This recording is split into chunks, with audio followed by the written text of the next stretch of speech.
खुला बाल तोर गोलवा गोलवा गाल हे, चमके तोर चेहरा तोर उम्र 16 साल हे।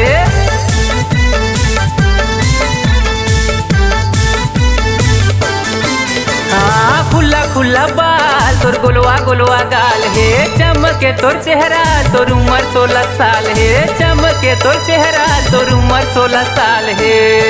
मोर झुमका वाली रे नैना ले गोली मारे ठाए ठाए रे, मोर झुमका वाली रे नैना ले मारे गोली ठाए ठाए रे।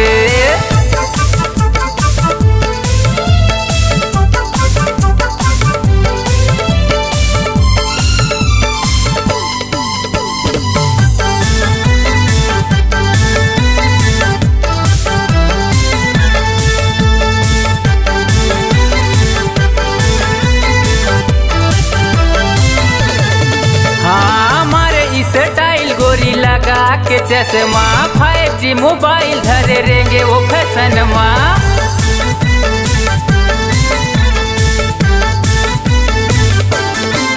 हमारे स्टाइल गोरी लगा के चश्मा 5G मोबाइल धरे रेंगे वो फैशन माँ, 5G मोबाइल धरे रेंगे वो फैशन माँ।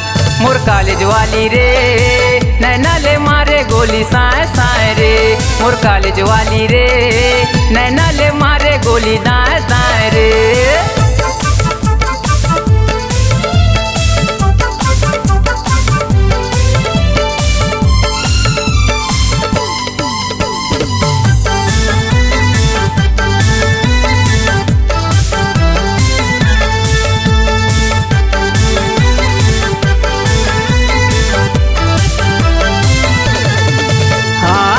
बानी मेकअप तोर यानी बानी कपड़ा, देखैया देख तोर गजब के है नखरा।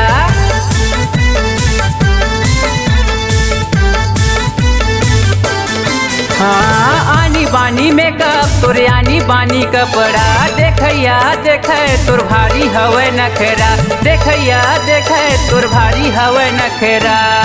मोर काली मिर्ची रे नैना ले मारे गोली ठाए ठाए रे, पथरिया वाली रे नैना ले दागे गोली साए साए रे, मुंगेली वाली रे नैना ले मारे गोली ढाए ढाए रे, ढोढ़ापुर वाली रे